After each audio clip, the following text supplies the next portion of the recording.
Hello, and welcome to Western Civ. In this bonus author interview, I sit down with a repeat guest, Adrian Goldsworthy. He's probably one of the premier ancient and classical historians in today's society. You may recall last time we chatted about Philip and his son, maybe you've heard of him, Alexander the Great. This time we talk about the relationship that dominates the East-West split, really up to the rise of Islam. Rome and Persia. Persia through its various permutations. The link to buy the book is in the show notes, but of course the relationship between Rome and Persia is one of the most important relationships in all of antiquity, at least when looking at the West. Today I sit down with historian Goldsworthy and we talk about that relationship in great detail and why it was so different from Rome's relationship compared to other kingdoms and states that it came into contact with. Why one never could truly conquer the other. Why this was, to an extent, a symbiotic relationship. We'll talk about all that and more in the interview right now.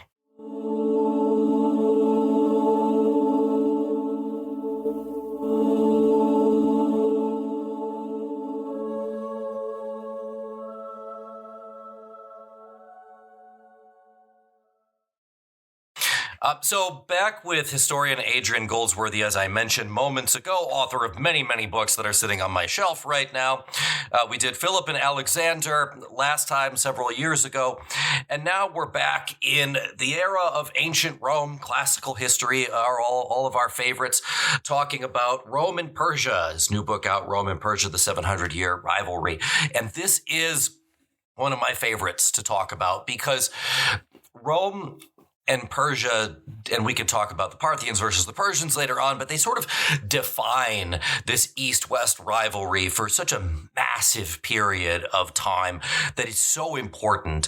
But I wanted to start out by asking about something that you bring up at the very beginning of the book, which is that the story of Rome and Persia is so frequently told through Roman eyes and from the Roman perspective.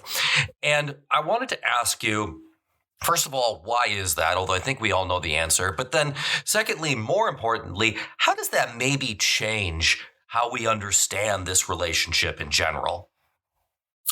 It's the age-old problem that you get the story from whoever chose to write it down, and then those manuscripts survived. So essentially, nearly everything about the ancient world is told from a Greco-Roman perspective. So you're talking about Alexander the Great conquering the Persian Empire. You never get, in any meaningful way, the Persian perspective, let alone that of Indian rulers and communities that he encounters when he's getting to the Far Eastern extent of his campaigns and conquests. So it's always told by the Greeks and the Romans. You know, the odd variation you'll get in Roman history is where you might get the Jewish perspective. So Josephus is really the only person who writes in detail about what it's like to fight against the Roman army. Otherwise, there's no one who ever does that. Even, there aren't surviving Greek sources. Polybius writes about the Romans on campaign, but he never writes of his own experiences. He's always looking from the Roman sidelines, from the Roman camp, when he was physically present. So it's always told from the Greeks and Romans' point of view. It's nearly always told from the Roman point of view once you get to the dominance of Rome. So that's inevitable. There are at least some sources that give you a sense of primarily Sasanian rather than Parthian memories of these conflicts, though much of it is filtered through tradition that isn't written down for centuries. So you have the medieval Islamic tradition that sometimes looks back and remembers great Sasanian kings of kings. You have the Armenian tradition, which is a little older, but is obviously naturally focused on Armenia and its issues rather than the empires in their own right. So, you're there, you're caught between them. They are useful to you, they are threats to you, and a mix of both. But it's so that's interesting. And then there are a few documents that survive, a few inscriptions. It is still, though, overwhelmingly told from the Roman perspective and by authors writing in Latin or in Greek, occasionally later on in Syriac and some of these other languages as you get further on. But primarily, it's that viewpoint. So that's a big, big problem. You are looking at a rivalry and a series of conflicts overwhelmingly from one person's point of view or one side's point of view. And it's much easier to trace the changes in perceptions of things on that side, how the Roman Empire alters and therefore how its attitudes change over the centuries. I think the only approach you can try to do that's fair is to ask the same questions of both sides, even if the evidence will often leave you unable to answer them fully from the point of view of the Parthian or the Sasanians. So you look at them, you don't begin by saying, okay, it's the age-old thing. If you look at Thucydides and it's normally presented as the Peloponnesian War, the War of Athens against the Peloponnesians, well, that's not how the Spartans are thinking about this. For them, it's the Athenian War. So you have to remind yourself at every stage that we shouldn't automatically think the Romans are right, or the Romans are stronger, or the Romans are more sophisticated. We shouldn't also be looking for answers to why do the Romans lose on occasions, any more than we should be looking for why do the Parthians or the Persians win. And vice versa, when depending on the fortunes of the particular battle or campaign, whatever it might be. So I think it comes down to trying to understand these are two empires that are incredibly successful by any standards of human history. They are around for a very long time. They are very large. Yes, the Roman Empire is physically bigger, has more people, more resources than the Parthian-Sasanian Empire, but the Parthian-Sasanian Empire is still massive by any ancient standards. And when you think it's around for over 8 centuries and it's in contact with the Romans for about 700 of those years, then this is success. This is a sophisticated, efficient, successful, ancient power, ancient regime. And rather like the Romans, that doesn't mean you have to think they're nice or they're wonderful, but it means they are worth understanding. They are important. They have done something right by their standards to be so successful. So I think that's the only way that I felt you could approach it, is to view them very much in that sense as two rivals, as two more or less equals, at least in the sense that they are the great powers around. There's nothing else like them that either's in contact with. You've got China off further to the east, but although they have some contact with the Parthians and Sasanians, they're not rivals. They're never close enough to be a real challenge to each other. So it is down to these two, and there is no one else out there in their world that can come anywhere close to them. So it's starting with that level of equality, of similarity, the fact that both were aggressive expansionist empires, and then trying to understand each one in its own right, but particularly in the relationship with the other.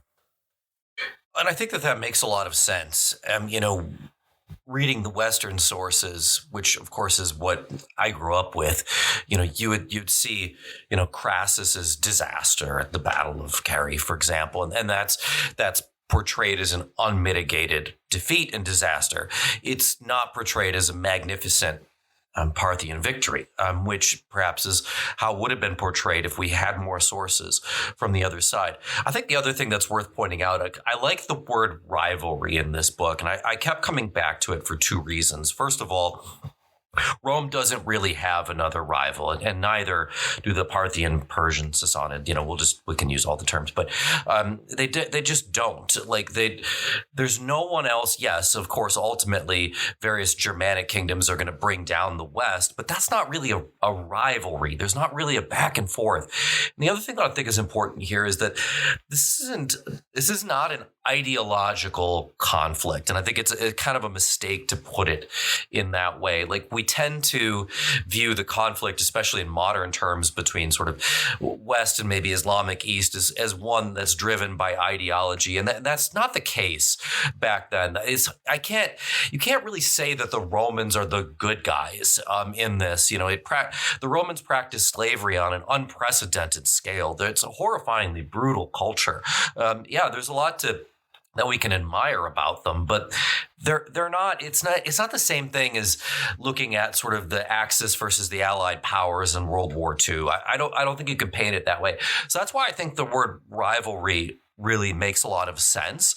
I guess the first question that I wanted to ask, because I have a bunch of questions kind of about this idea, and the first one is, when did both sides recognize that the other was different in terms of, okay, this is a rival that maybe we're just simply not going to be able to conquer, and we're going to have to learn to coexist with them at some point?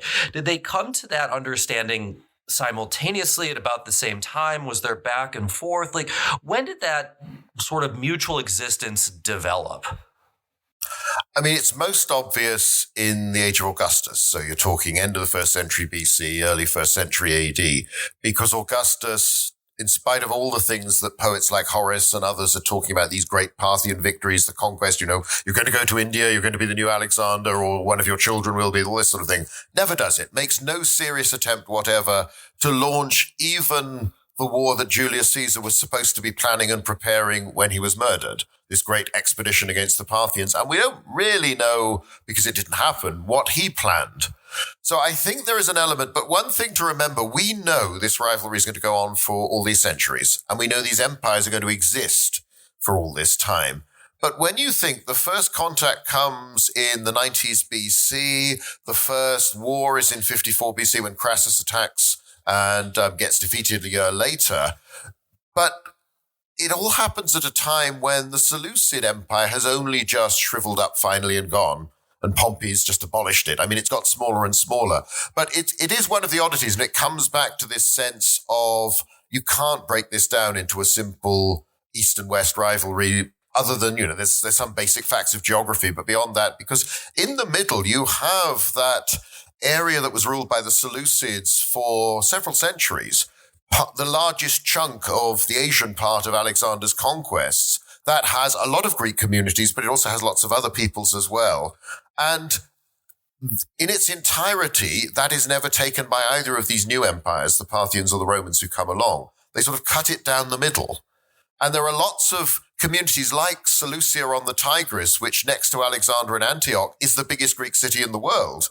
And it's never part of the Roman Empire. They take it a few times, but it's always Parthian and then Sasanian. And they still have Greek law, Greek tradition, all of these ideas that whatever the ethnicity, culturally, there is still this perception that this community. Now, if you're looking at things in a sort of where are natural boundaries, that shouldn't be there. Or if it is, then Syria has more in common with Seleucia than it does necessarily with Libya or somewhere like that, or much of the Roman Empire. So it cuts down the middle, this political grouping that has lasted, again, for a long time.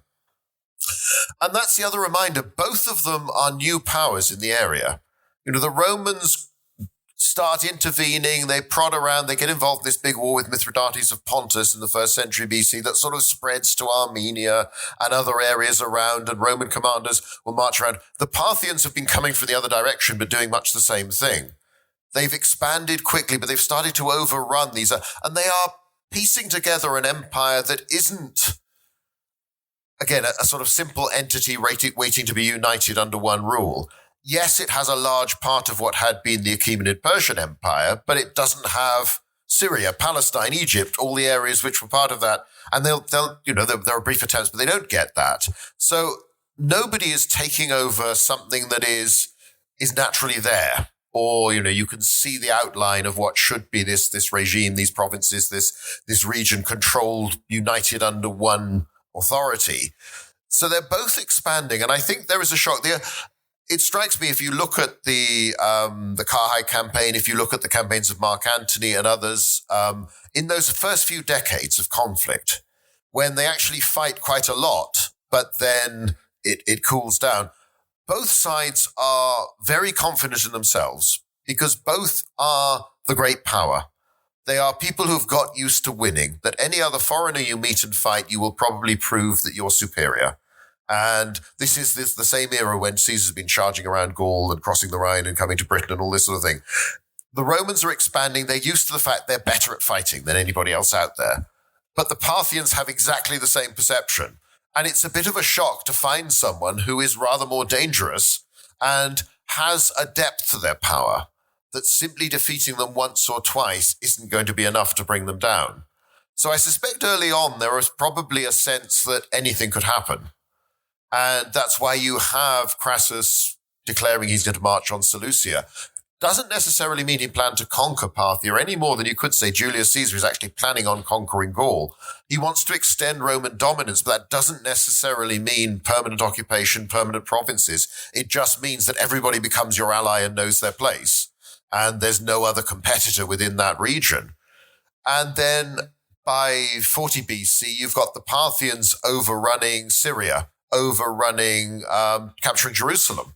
And pushing to the coast because they think, well, maybe we can do this. And it takes those early campaigns where both sides suffer serious defeats.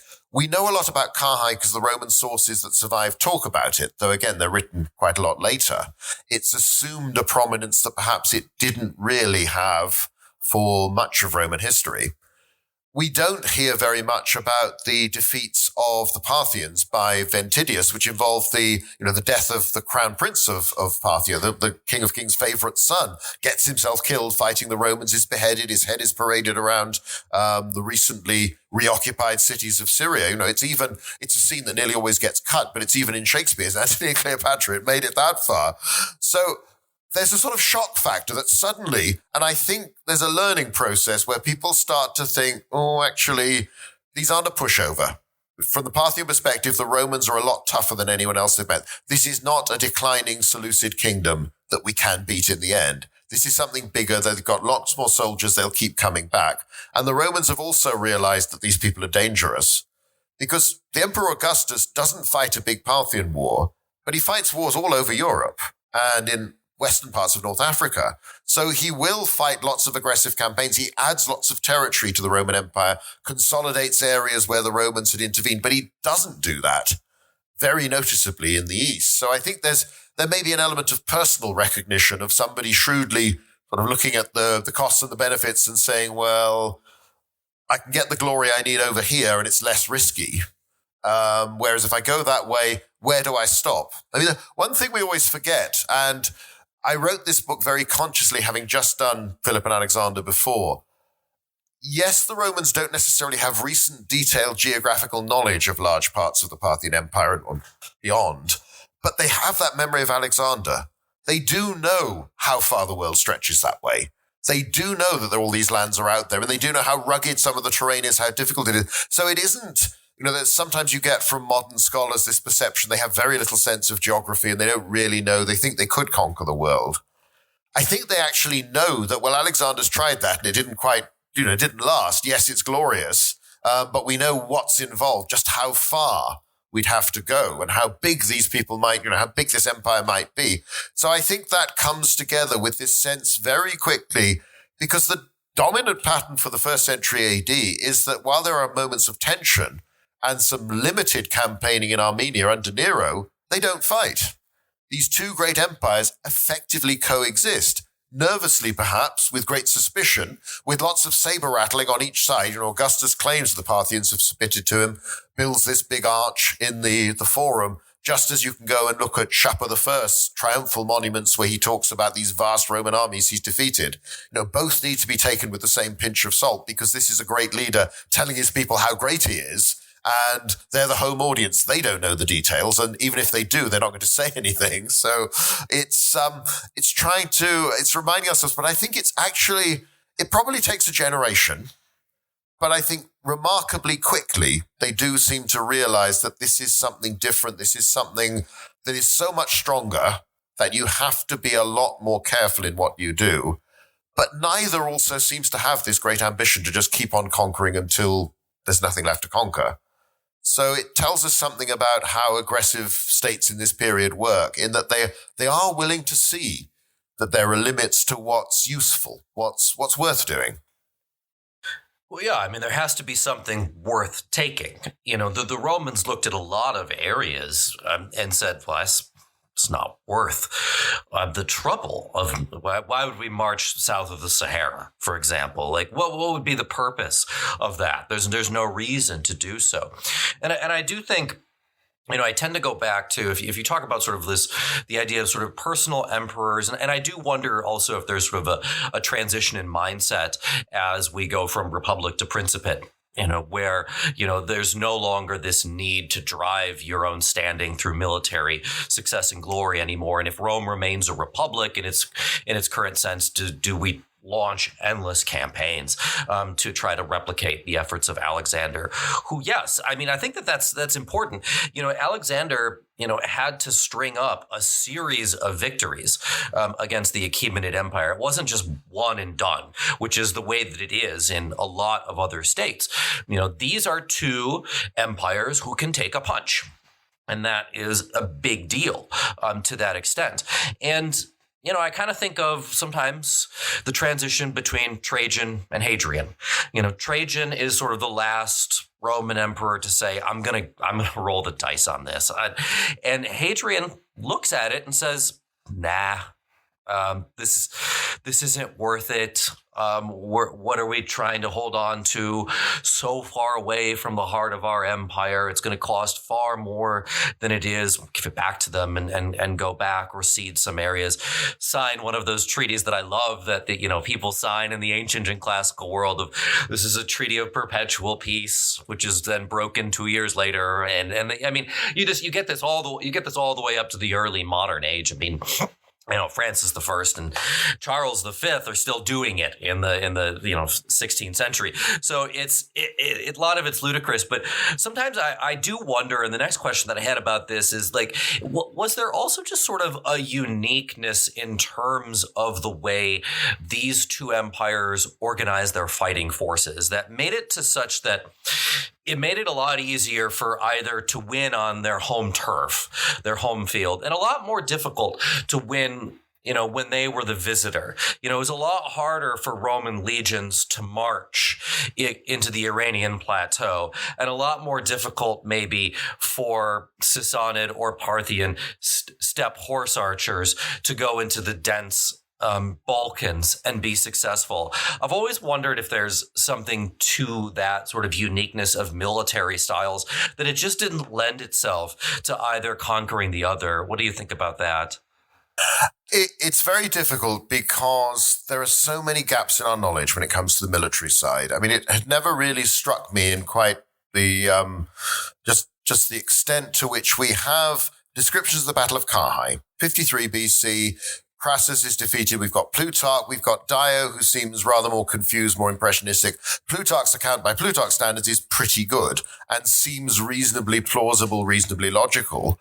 We then have to jump until Procopius, talking about the 6th century AD, before we have another battle description that's anything like as detailed. And we know they fight lots of battles, and we know the Romans win some, the Parthians or the Persians win others.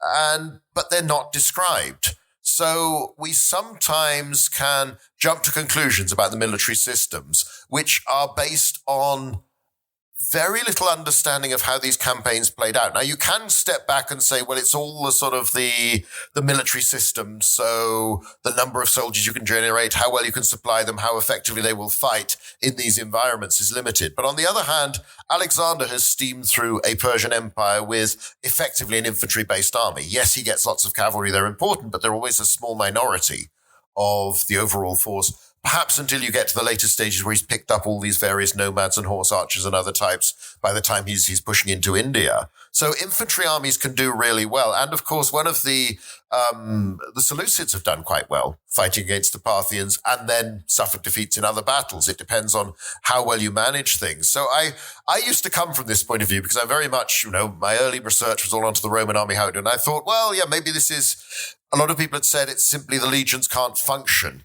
in that area, but they adapt to all sorts of other environments and function very well.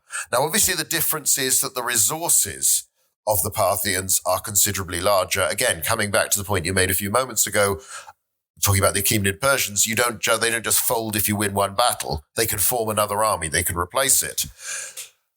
I found looking at the sort of the longer term is that it's interesting how the two sides seem to adapt.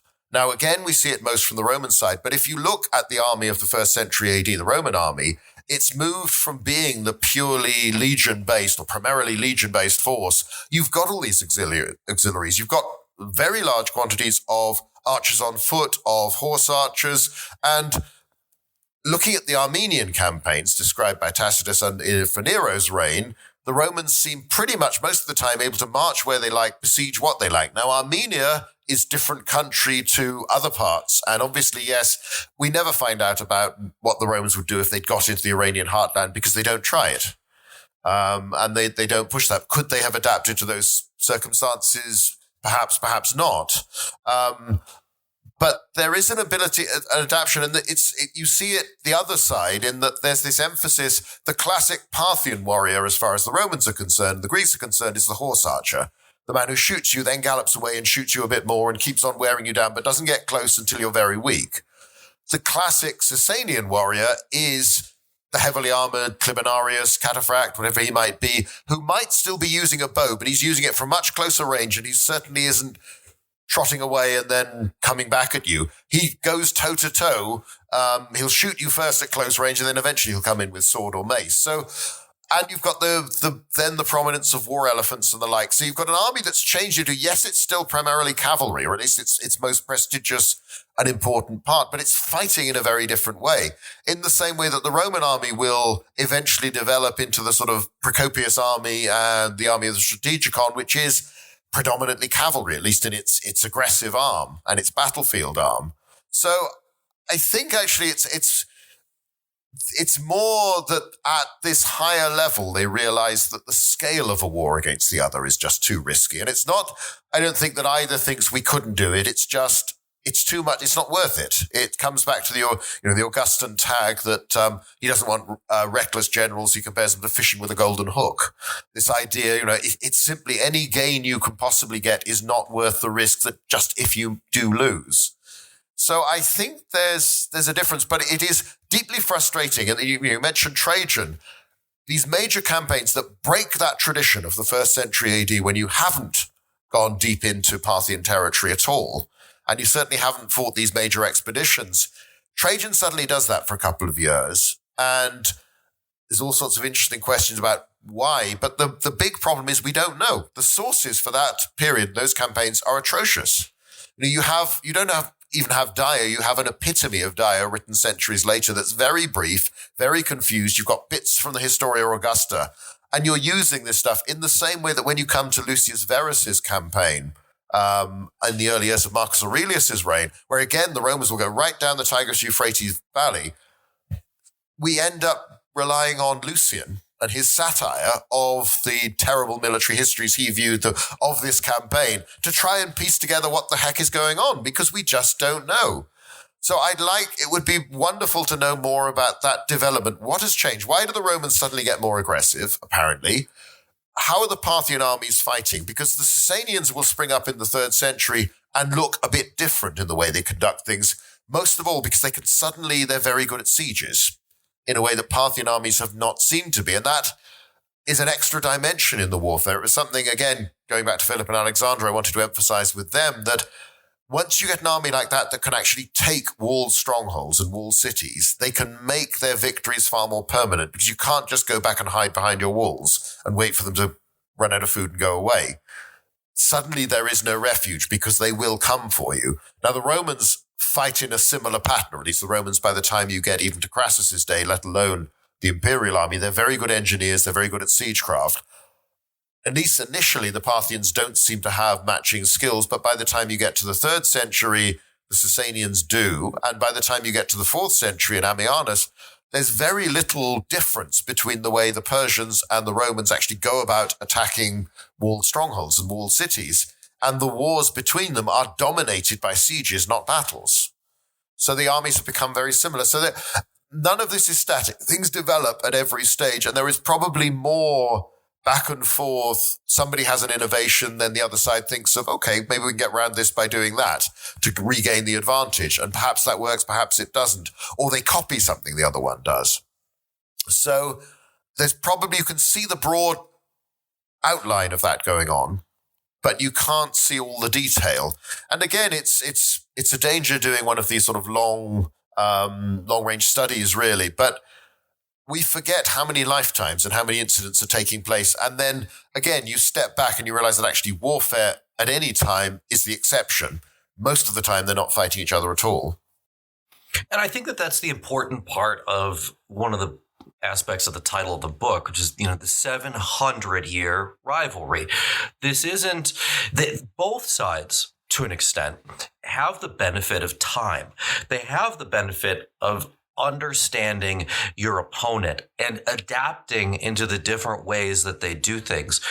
If you look for opposite to the collapse of the Achaemenid Empire, an empire that had lasted several hundred years, Alexander sort of explodes out of Macedon with this highly professional army. And yes, Darius is able to hire Greek mercenaries to try to combat these elite sarissa wielding warriors, but they're just not up to the task, and there's no time. There's no time to sort of, the equivalent that I give is sort of an old boxing match where, Mike Tyson would explode out of the corner and 3 or 4 punches later, the opponent is down. There's no time to sort of get your feet under you. They're just coming at you too quickly. But with the Romans and the Parthians and then the Sassanids, they have the time to sort of adapt to one another. And the siege aspect that you bring up is so critically important. Like, yes, battles, of course, matter in the pre-modern age, especially. But it's actually pretty rare that a kingdom is simply knocked out even by a decisive defeat on the battlefield. And I think the best example of that would be probably the Byzantines, that you just can't take Constantinople. You just can't. They try and they try and they try, but you can't crack those walls. So if you don't have the capacity to do that, then it just doesn't matter. You can march around, but you're going to run out of food at some point and you're going to have to go home. So without the ability to take those major cities, and that sort of leads me to my next question, because if you back up and you look at the maps here, I come to the conclusion, and I don't know, I honestly don't.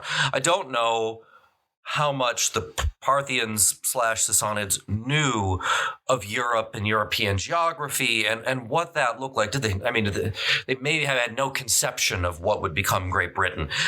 But you look at the map and you simply come to the conclusion that there is no way, at least I do, that either of these empires could have ever conclusively knocked the other one out. There's too many choke points from the Hellespont. Then you have to get around the Balkans, and from the opposite side for the Romans, you have to get into the Iranian plateau, and that's mostly desert. It just seems impossible to me. I mean, what do you think about that? It just seems like neither of these two ever could have knocked the other one out. I think you're probably right. I mean, they might have done it, but it would have taken decades and huge effort, and everything would have had to keep on going your way. And that's simply not in the interest of any king of kings or emperors. Why do this? For in the end, what will you get? An empire that's probably too large to be manageable. I think they look at smaller ambitions that are still quite big. I mean, even if you look at, Trajan was supposed to be planning, perhaps beginning the administration of a province of Assyria, whatever that meant. He's taken Armenia, he's developing this, but this is all within less than 3 years of campaigning before it all goes horribly wrong. But even if he'd taken that, and even if you stretched Armenia, and even if you said he wanted Ctesiphon, Seleucia, those big cities down there, then that still leaves 80% of the Parthian Empire. Yes, you've taken a big chunk of population, and the bit that is probably most similar to you, an area you could probably assimilate because it's cities, at least one of them a big Greek city that you can understand. You know how those work. You know how they administer. You know how they think. You've put plenty of those, still run their own affairs, but they're part of your empire. And I think there's an element of back and forth that the Parthians and then the Persians could go so far thinking, well, we know what these people are like. We know how this works. We can manage this. But, you have, apart from in that 4140 BC, when they do look as if they're going into Syria and maybe they're thinking, well, let's actually, take Antioch and keep it. Everything else they do until the very last conflict, right at the end there in the 7th century, is we go in, we plunder, we capture people, we take them away, but we go home. We don't stay here. This is about glory. This is about prestige. So they do seem to have what they consider sort of realistic ambitions, even if sometimes they prove they can't fulfill those because the other side fights harder or there's just bad luck, whatever. So that even when you look at people like Crassus or Trajan, actually they're not trying to do an Alexander or like whatever anybody says, because Alexander's not going to do, yes, let's take this bit in a few years' time, or maybe we'll do the next. He just keeps going.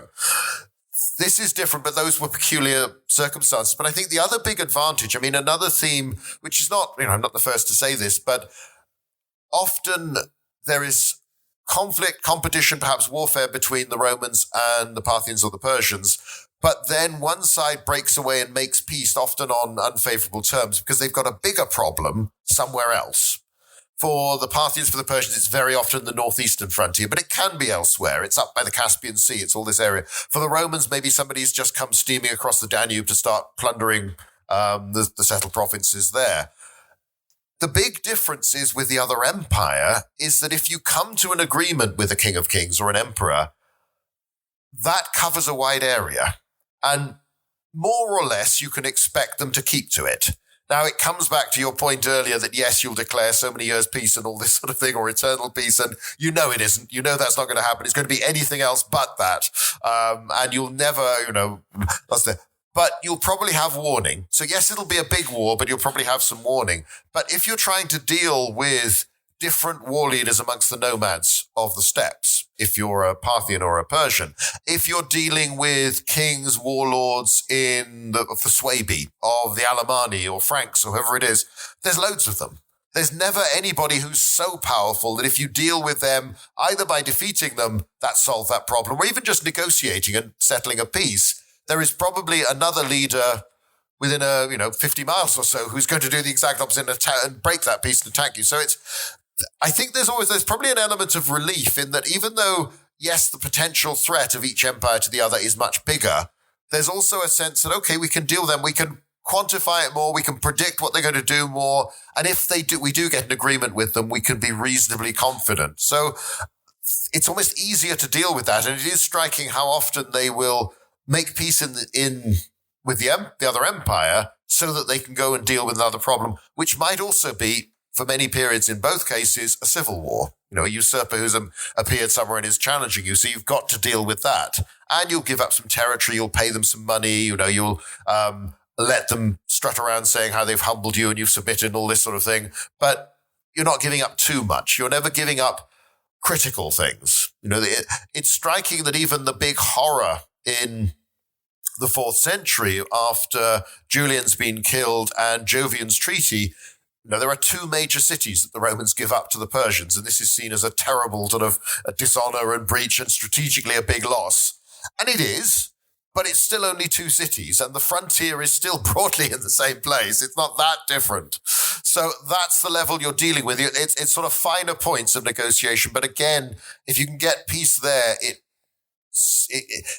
relieves you of a really big problem, so you can go to deal with the dozens of little problems that are likely to be cropping up anywhere else, but could explode into something bigger if you don't deal with them.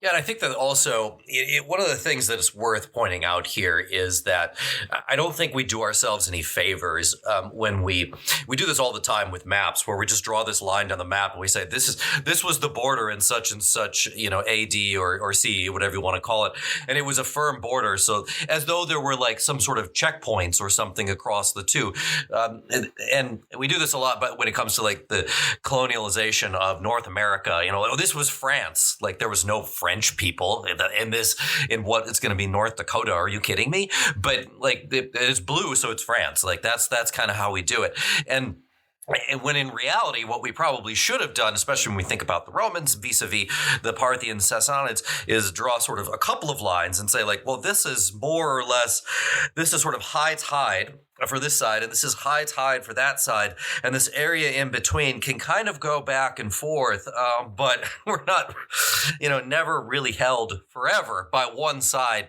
or the other. But I wanted to follow up on one thing that you said, because I'm always perplexed by this of, I sometimes wonder, like, to what extent are Romans, especially I'm thinking in the late Republic period, Julius Caesar is said to have wept when he thinks about everything that Alexander has accomplished by the time that he's of the same age. Is there this sort of Alexander syndrome of like, oh, he's the model that I have to emulate, or is there sort of the opposite, sort of a tacit understanding of like, well, that was interesting, but look what happened to his empire immediately upon his death. And that's not something that we have to emulate. Our emperors and maybe even, late Roman official senators, are they looking at Alexander as something to copy, or are they looking him as somewhat of almost an anomaly of this is something that is fascinating, but it's not worth trying to replicate? It's interesting that there's a clear distinction between what they say and what they do. And obviously, because of the nature of sources, we don't get the dull letters, reports from one governor writing to the emperor saying, well, this is what's going on. This is what I think the Parthians are thinking about. We get the poets. We get the propaganda. We get the monuments. We get Augustus boasting of his empire stretching to India, this sort of thing. So it's always there. And any Roman has to do no more than think about looking in the direction of anything sort of east of Asia Minor, and Alexander will appear from nowhere, and people will talk about the new Alexander and these great victories. But it's never that concrete. It doesn't come in anyone formally saying. You have, even with someone like Julian, who clearly is a very theatrical individual who likes play acting and pretending to be Scipio Aemilianus and doing all this sort of thing. And even he is not in any practical way trying to do this limitless conquest of Alexander, partly because they know it's hard, but also I think it's almost like we can watch lots of movies where the hero gets upset and then slaughters a whole load of people in revenge. Now, probably the villains have done something terrible to deserve this, but the body count is staggeringly high, and you feel, some city has become basically depopulated as a result of these actions. And we go back, and year after year, audiences will watch this stuff, but they don't live that way. Now, that's obviously an extreme case, but Alexander has become a lot of the Alexander that we read about, the Alexander the Great as he becomes, is something that is created. Yes, he was consciously projecting his own image as this wonderful, semi-divine son of a god sort of thing, but it develops afterwards. It's what the successors are saying when everybody's trying to be the next Alexander, and then it's what the Romans are saying. He's like, in an odd sort of way, he's almost like an Achilles from the Iliad. He is the best hero. He is the greatest warrior, but you don't actually live that way. Yes, you say that's great. Yes, you admire it, but that's not how the world works anymore. So I think he's there in the same way that citizens from Athens or any other city-state can read the Iliad and be inspired to be brave in battle and feel, I've got to live up to this, but they still don't try and do the Achilles, just carve their way through all the enemy on their own and die young. So I think Alexander is there, it's powerful, but actually I would say it's the practical side that seems to influence their behavior. They know, because of Alexander, as I said before, how big the world is out there. They have a pretty fair idea of what's out there, and they realize that, this is a long way to go. And they also, perhaps, you do get some criticism later on of Alexander, the sense, it's an empire that doesn't last, doesn't outlive him at all. It fragments. Some of those fragments survive a long time, but in the end it goes. There is always that strange relationship between the Romans and the memory of the Greeks. This sense that, yes, this is a culture you admire, you have taken over, but also, well, we've conquered them, so we must be better than they are. But it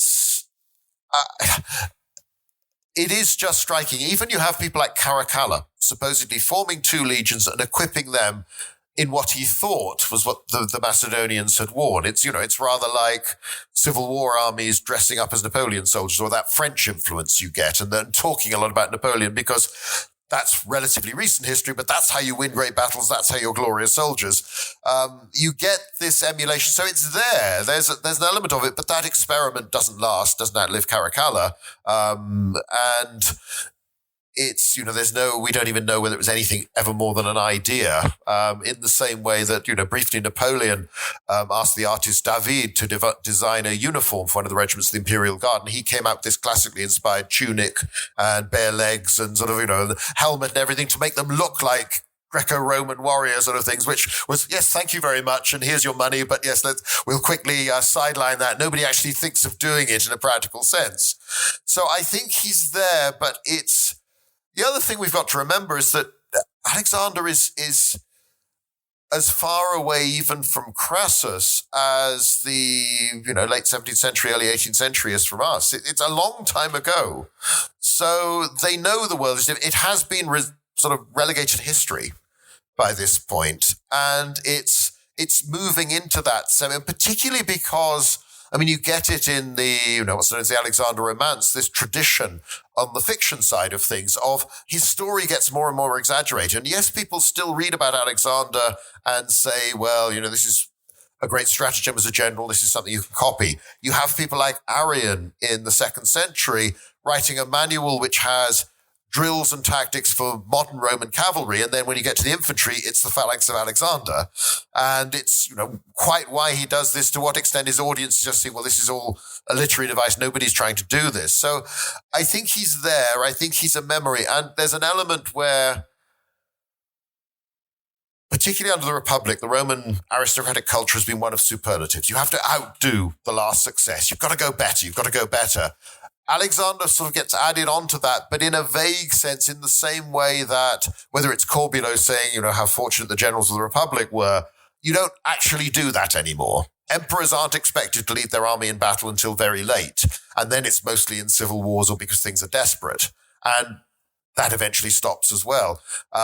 Governors are not allowed the free reign of somebody like Caesar to go off and provoke wars all over the place, or Pompey before that in the East. So everybody knows it's a different world, and that's different in terms of the sort of state you're in. And again, this is a Roman Empire that is pretending to be a republic. The emperor is still pretending for a long time to be the greatest magistrate, the greatest servant of the state, rather than its ruler. He's not a king. He's not a monarch. And they studiously avoid that royal title, even when later on they develop all this ornate ceremony around the imperial court. They're still pretending. They still never call themselves king. So I think they just know the world is different. And I think Alexander is an inspiration in some respects, but not to the extent of this is what you want to do, other than, yes, I can be a great commander, I can lead and be as brave and skilled as Alexander, but not in, I don't have to do what he did. I think because technology doesn't change as dramatically as it has in the modern age. I think sometimes when we look at, especially the ancient classical world, to some extent the medieval world, we tend to shrink time down and we don't realize the length of time that has passed. Because you're right, it's between the time that Alexander begins his Persian conquests and the time that Augustus forms the Principate is almost exactly 300 years. And that's a long time, because that's the time between now and, if you want to go back, say, we could just almost exactly go back to George Washington almost, and say, so that is sort of the mythology that develops over the time. And you're right. I mean, Julius Caesar, for all his protesting that, he wants to emulate Alexander, with a couple of exceptions, he is not mounting a horse and riding directly into the opponent's lines. Like, maybe to even him, that seems like an antiquated and foolish way of doing things. I do think, to an extent, Alexander is the anomaly in a lot of ways. And a lot of that just simply has to do with, he really believed he was emulating Achilles. That was the model for him. And, that he had a different mindset. It wasn't create an empire that lasts forever. It was glory. And that was what mattered. But I want to ask one last question, because we're up on time here. So I'm going to jump way forward, but I'm always curious about this. So the Arab armies of Islam explode in the 7th century out and sort of wipe away what was the Sassanid Empire in a few quick strokes. The people who are calling themselves the Romans, we call them the Byzantines, they survive. And I'm always curious about this. I'm going to call them the Romans for the sake of argument. Are they stronger, or is it just simply geography bails them out in this particular case? And if we switch the Sassanids and the Romans around, then they get wiped out and the Sassanids make it. I'm just curious.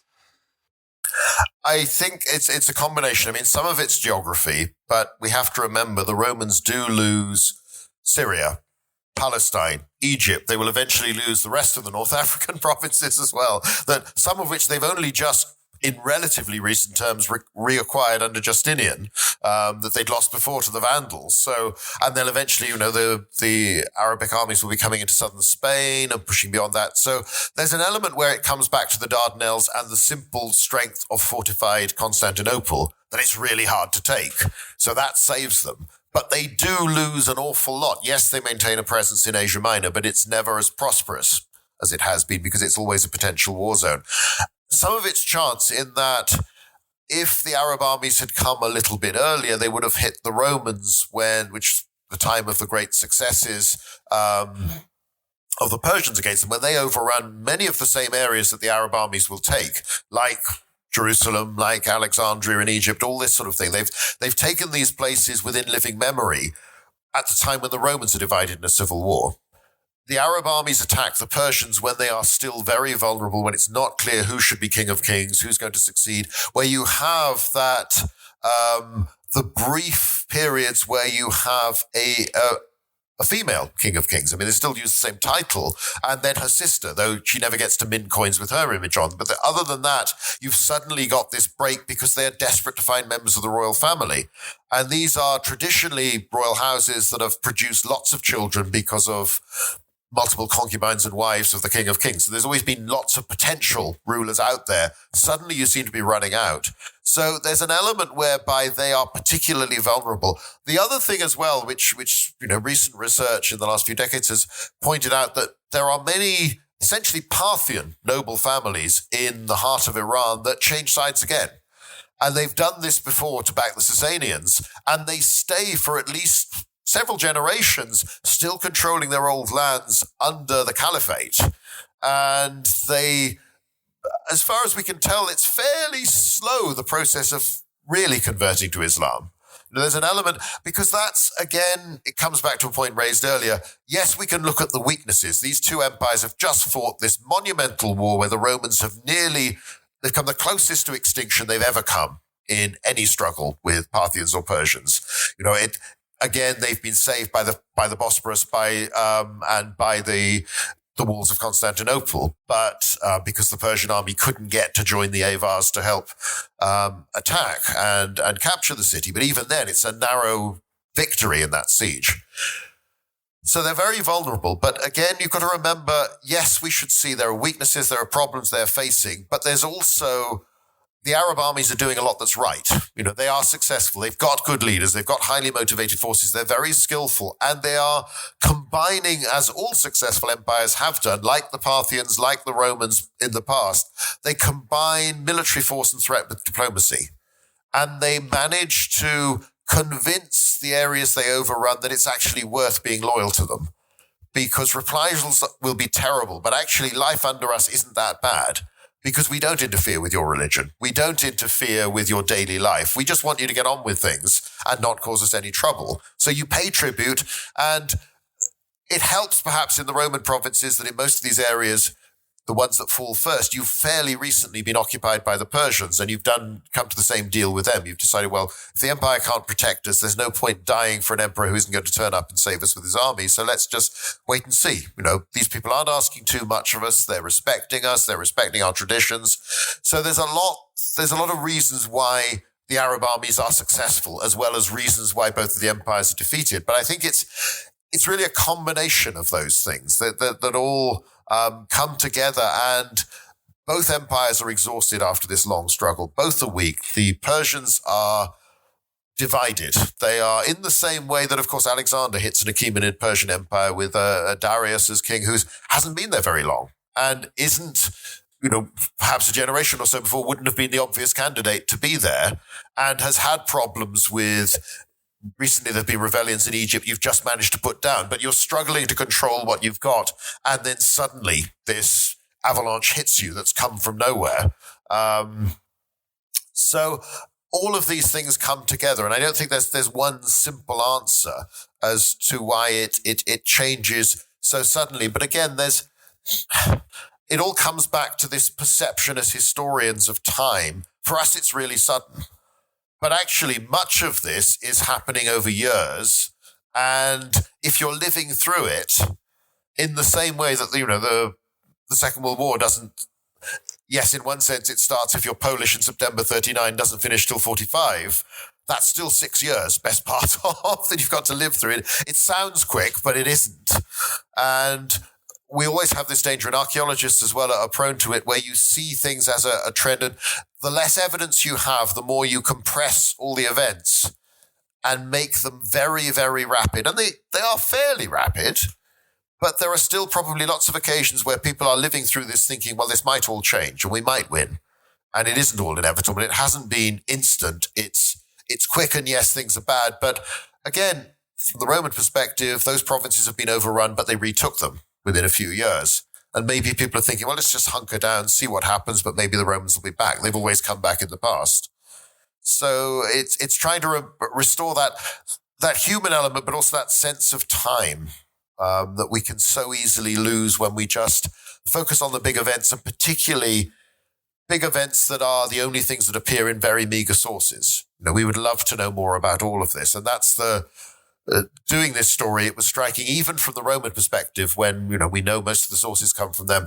There are huge chunks where we know almost nothing about what's going on for decades, really, and sometimes for the best part of a century. And we're left with making do and trying to understand what's going on. But that can sometimes mean we compress these centuries into short periods of time instead of, several people's lifetimes. And I think that's ultimately one of the biggest challenges, whether it's writing about history or teaching about history, is trying to avoid the narrative of inevitability, that this was going to happen. Because obviously we have the benefit of knowing what will happen.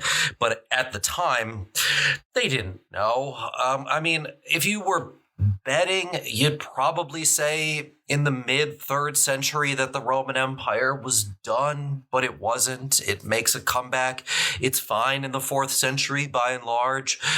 So these things aren't inevitable, but it's a fascinating book, and it's such an interesting story. I'm sure that people will pick it up. I hope that they do. But we talked about a lot of interesting things here today. So, I just want to say thank you for coming on the show, because this has been really illustrative. And we could talk about the Romans for years and no one would get tired of it, right? Yeah, certainly. Well, I can anyway. Whether anybody wants to listen, I don't know. But no, thank you for inviting me. It's a lot of fun. It is nice to talk about this, and I'll be interested to see how this book does, because whereas if you write about Alexander or Julius Caesar, people recognize the name and they'll pick it up, and they probably know some of the story already.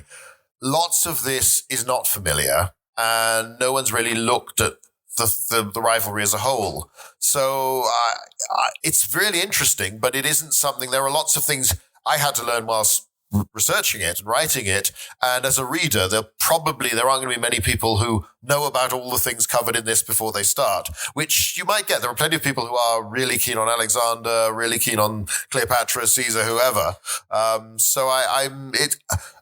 This is an interesting experiment to see whether you can just say, well, look, this is really interesting, trust me, but you are going to have to pick up, you're going to have to go and think about places that maybe we don't all the rest of the time. And there are lots of, I've tried not to avoid too many names, because otherwise you're dealing with all sorts of characters who pop up and are very hard to remember who they are. But even places, but in other respects, you find this history and these conflicts go on in the same area again and again, rather like Belgium from 17th century onwards really is in European wars. People are probably going to come through there at some point or other. It's just, that's the trap of geography. Essentially, this is the way you're going to go. So, there are similar patterns in terms of these frontier areas where there's nearly always tension, and the same places are attacked, defended, taken, retaken again and again and again. So it's a different sort of story to the things I've told in the past. So I'm hoping people will like it anyway.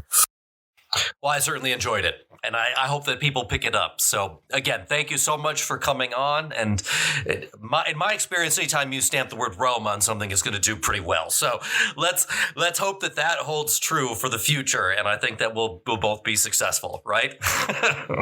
Yep. Fingers crossed. Let's hope. But again, thanks for inviting me.